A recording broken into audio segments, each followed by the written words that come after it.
3 years ago, someone owed $83,000 in debt. Credit cards, student loans, a car payment that felt like a second rent. They were making minimum payments on everything, watching the balances barely move, and doing that thing where you calculate how many years it'll take to pay everything off, and then immediately close the calculator because the answer makes you physically nauseous.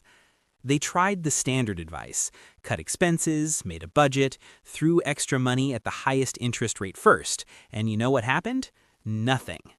Technically, the balances went down by a few $100s, but emotionally, it felt like throwing pennies into a volcano. The fire didn't care, the debt didn't care, and after 3 months of eating rice and canceling every subscription they enjoyed, they quit. Went right back to minimum payments, right back to the anxiety spiral every time the phone buzzed with a banking notification. Then they discovered a method that every financial textbook says is mathematically wrong, and it's the reason they're completely debt-free today. The math says it shouldn't work, the psychology says it's the only thing that does. If you ever Googled how to pay off debt, you've seen the same advice recycled 1,000 times. Use the debt avalanche method. Pay off the highest interest rate first. It saves you the most money mathematically. It's optimal, it's efficient, it's what every spreadsheet in the world would recommend. And it's the reason most people fail at paying off debt. Because here's what the spreadsheets and the financial calculators and the textbook advice completely ignore. You are not a spreadsheet. You are a human being running on emotion, dopamine, momentum, and the desperate need to feel like what you're doing is actually working. And the method that wins isn't the one that's mathematically perfect, it's the one you don't quit. I'm the voice behind Next Gen Finance Guide, and I spend way too much time studying why conventional financial advice fails real people in real situations. Not because the math is wrong, because the psychology is ignored. If you want to understand money the way it actually works in your life, and not just on paper, hit subscribe, and give this a thumbs up if by the end it changes how you think about tackling your own debt, because I'm about to argue against math, and I'm going to win. Here's how to understand what's really happening when someone tries to pay off debt. Imagine you're standing at the base of a mountain range. Not one mountain, 7 of them.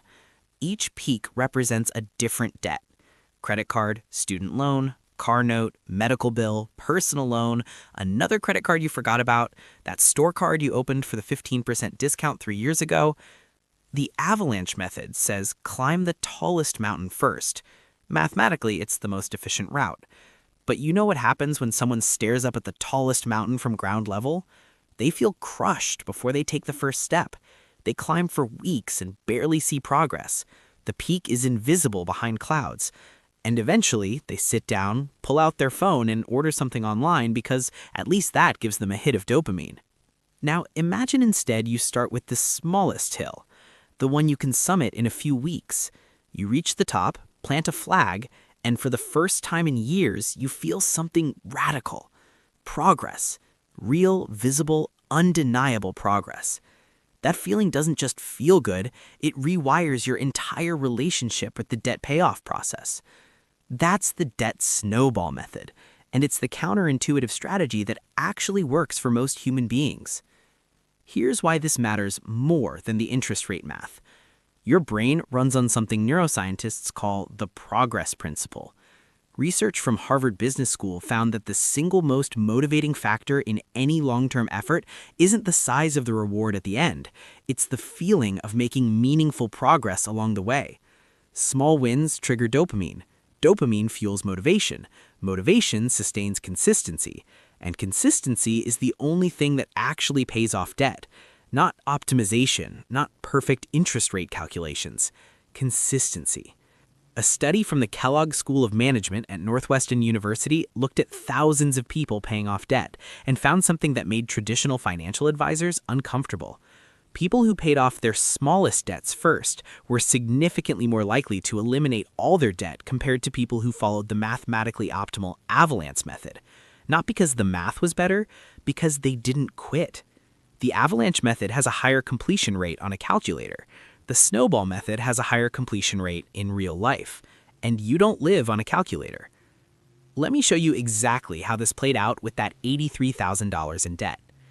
Here's what the debt picture looked like. a store credit card at $1,200, a personal loan at $3,800, a credit card at $9,500, a second credit card at $14,000, a car loan at $18,500, and student loans totaling $36,000. Traditional advice says attack the highest interest rate first, which was the $14,000 credit card at 24.99% APR. Mathematically correct. Emotionally devastating. At $500 extra per month, that card alone would take over 2 years to eliminate. 2 years of aggressive payments before a single debt disappears from the list. 2 years of staring at 7 debts and watching one of them slowly shrink, while the others just sit there mocking you. Instead, here's what the snowball approach looked like. That $1,200 store card was gone in less than 3 months.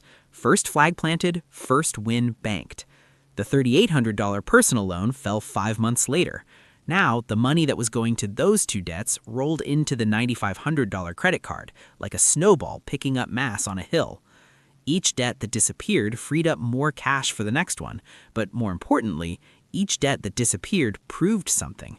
This is working. I can do this. The finish line is real. By month 14, the first 3 debts were eliminated. By month 26, the credit cards were gone. The car loan and student loans fell within the next 18 months. Total time to debt freedom, approximately 44 months. Did the avalanche method calculate out to 41 months? Probably. Would that person have actually survived 41 months of the avalanche method without quitting? The research says probably not. 3 extra months of interest is a small price to pay for actually finishing the race. Now, the math people are already typing angry comments, and I respect that because the math isn't wrong. The avalanche method does save more in total interest paid. Depending on the debt mix, it could save hundreds or even a few $1,000s over the repayment period. But here's the question nobody asks. How much does quitting cost you? If the avalanche method saves you $1,500 in interest, but you abandon it after 8 months and go back to minimum payments for 3 more years, you didn't save anything. You lost everything. The best financial strategy is worthless if it sits in a drawer because you gave up. Look, $83,000 in debt feels like a life sentence. I understand that. But the method that eliminates it isn't always the one that looks best on a spreadsheet. It's the one that keeps you moving when everything in your brain is screaming to give up.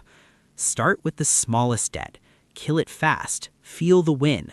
Let that momentum carry you into the next one and the next one and the next one until the snowball is so massive it's crushing balances you once thought were impossible. Your future self doesn't care whether you saved $1,500 in interest optimization. They care that you're debt-free, period. Give them that gift. This is Next Gen Finance Guide. If this reframed how you think about debt even a little, subscribe because we break down the real psychology behind money every single week. I'll see you in the next one.